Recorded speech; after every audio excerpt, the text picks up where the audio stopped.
Olá, seja bem-vinda, seja bem-vindo ao canal Voz Batista Brasil, esse canal que tem por objetivo fazer reflexões sobre a vida batista e a vida do país, do mundo, a partir da ótica de um pastor batista. Eu sou Edivar Gimenez de Oliveira, sou pastor batista há 41 anos.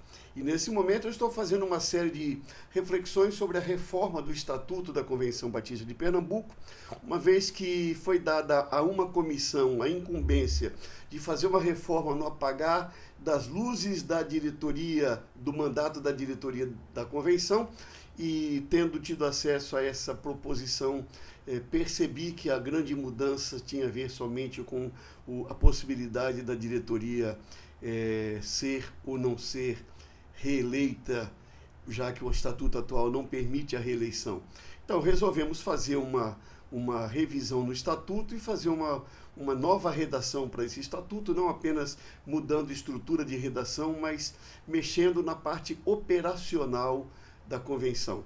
E uma das questões que nós temos visto então é que o Conselho da Convenção, que é um órgão de planejamento, o Conselho da Convenção tem a finalidade de planejar, de avaliar, não é?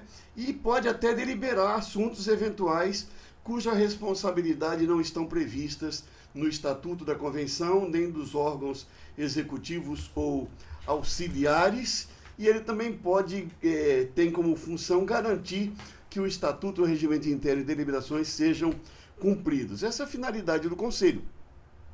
Então vamos deixar claro que nós vamos trabalhar aqui, tirando do Conselho aquilo que seria executivo, deixando no conselho aquilo que é de avaliação, de planejamento, deliberar o que não está previsto como atribuição dos órgãos executivos, e também estamos aqui retirando a necessidade dos órgãos auxiliares da convenção de prestarem relatório ao conselho. Primeiro, é ineficaz.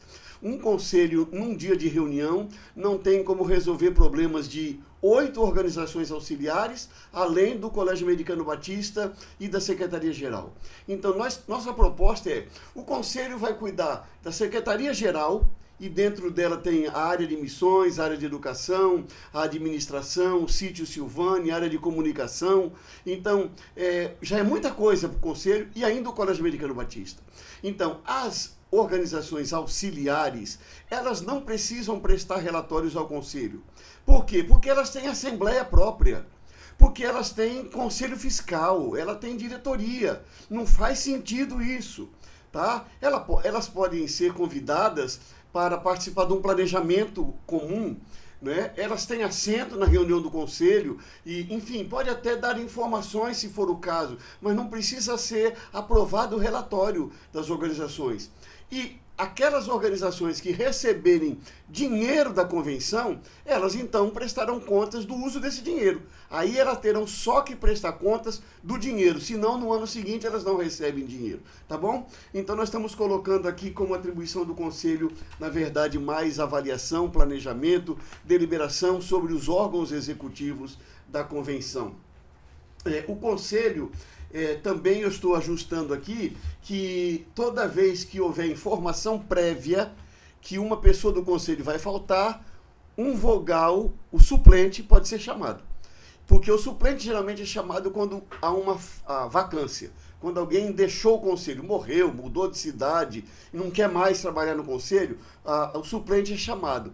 Mas a ideia aqui é deixar claro que, se um membro do conselho avisa previamente que não vai para a reunião, um suplente, então, pela ordem de eleição, ele será chamado a poder participar dessa decisão, tá bem? Uma outra novidade que eu estou propondo, e não é criação minha, ela já existe, a Convenção Batista Brasileira já faz dessa maneira, e isso ajuda muito no quórum,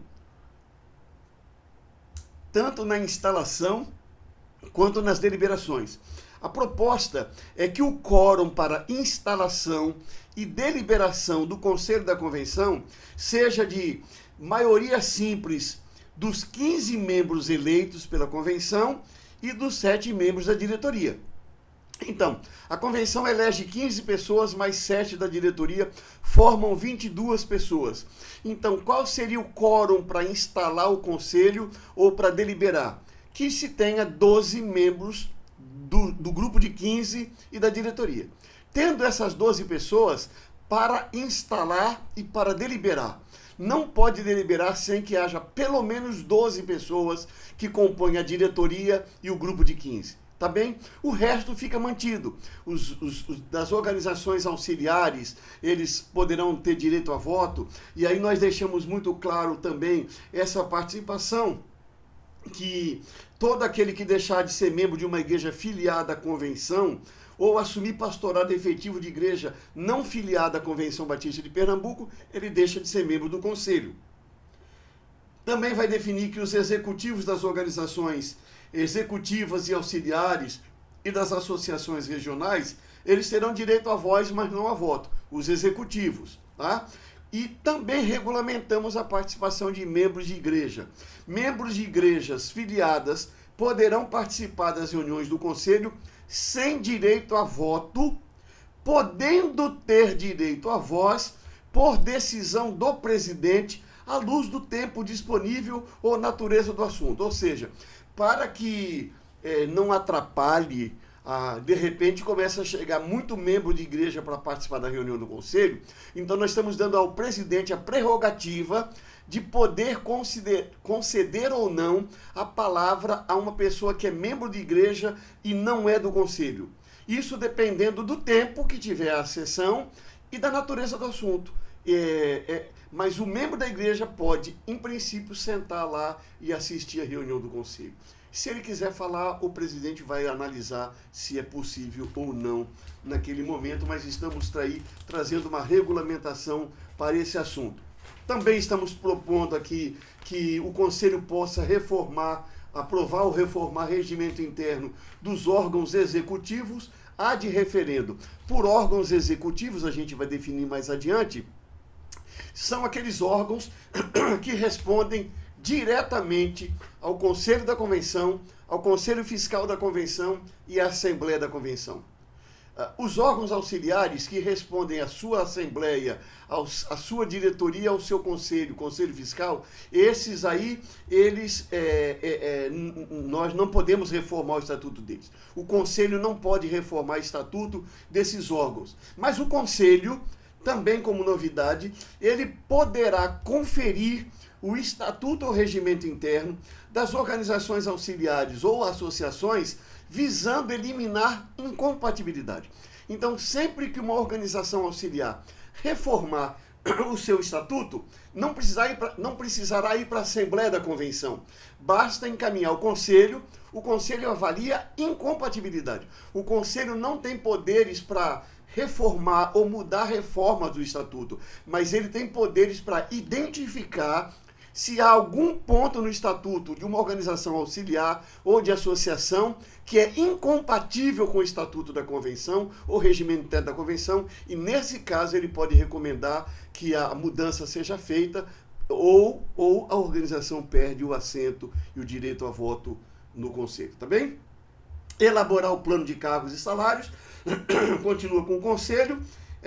Receber, avaliar e autorizar encaminhamento à Assembleia Geral Ordinária da Convenção dos relatórios anuais dos órgãos executivos, bem como a proposta orçamentária. Então, o Conselho recebe os relatórios do Colégio Americano Batista e da Secretaria-Geral, ele avalia e ele vai encaminhar esse relatório à Assembleia da Convenção.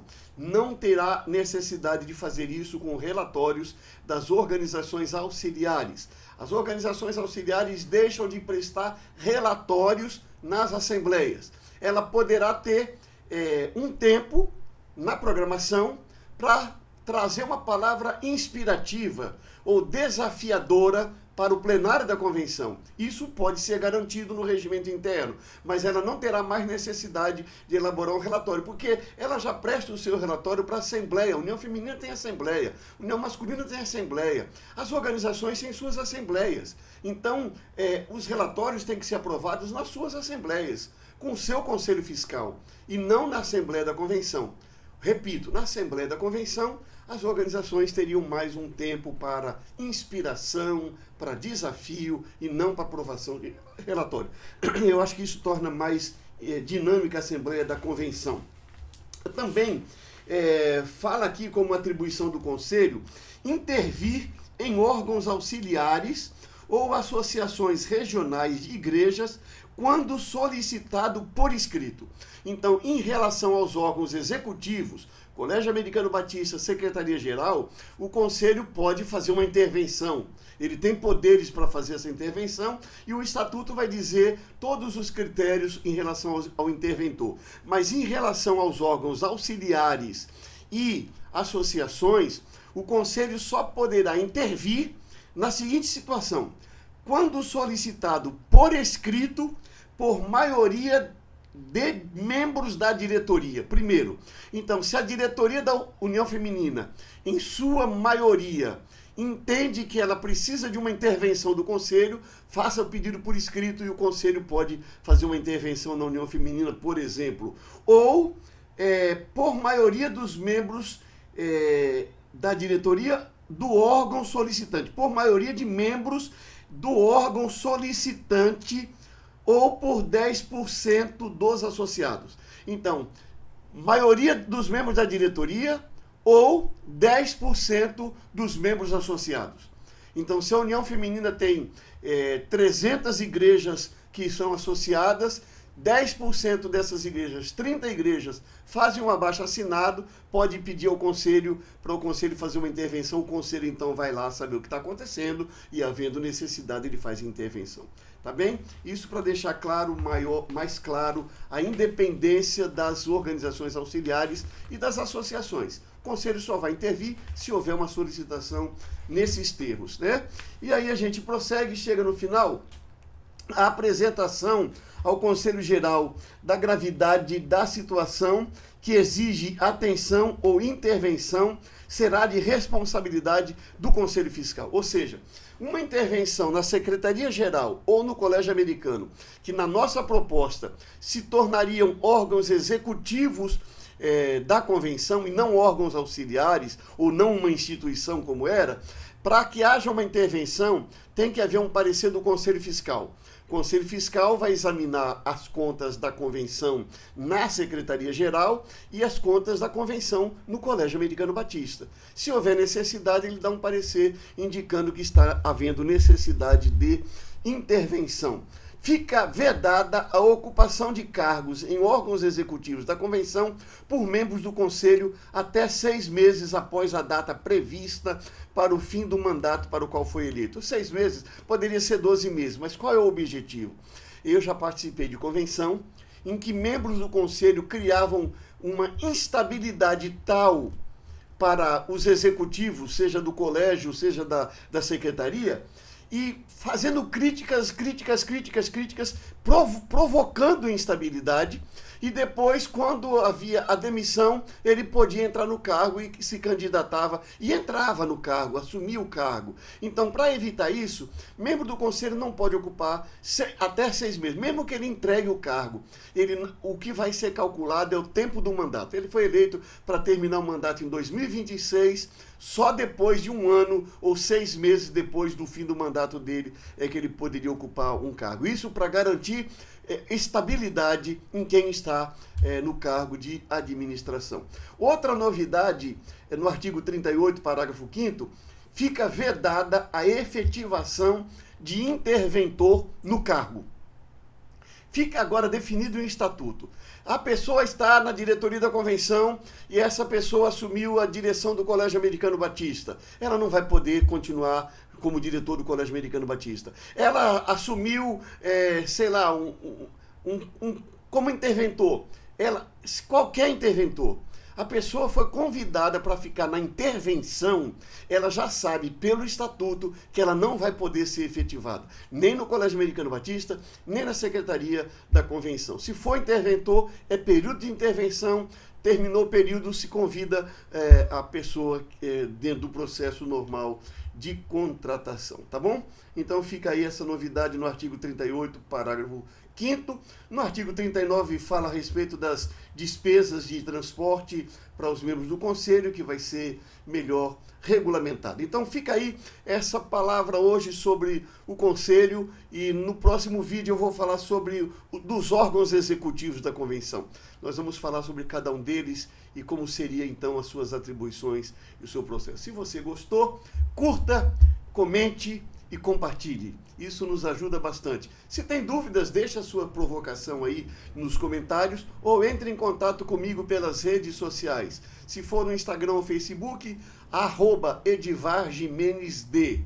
E aí encerra. Ou se você quiser pesquisar, pesquisa pelo meu nome completo, Edivar Gimenez de Oliveira, no Instagram, no Facebook, e você então pode ali fazer os seus questionamentos e a gente pode marcar uma conversa pelo celular, pelo WhatsApp, enfim, e a gente vai aprofundando o assunto. O objetivo nosso é debater, para que nós não cheguemos na Assembleia e recebamos na porta de entrada uma cópia da reforma e aí você é chamado a discutir o que você não sabia que ia ser mudado, tá bom? Fique ligado e nos vemos daqui a pouco.